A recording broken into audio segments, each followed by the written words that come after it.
Благодаря, господин председателстващ. Искам да напомня, че в последните дни на 49-то Народно събрание ние отново гледахме промени в Закона за подпомагане на земеделските производители.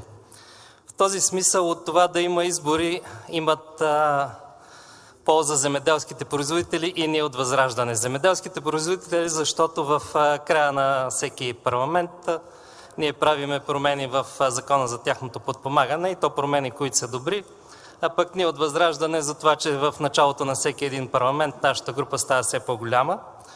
Ние от ВЪЗРАЖДАНЕ ще подкрепим предлаганите промени в Закона за подпомагане на земеделските производители, а пък земеделските производители ще подкрепят нас от ВЪЗРАЖДАНЕ, защото те знаят, че ние мислим за тях не само по време на избори, а се грижим за тях постоянно.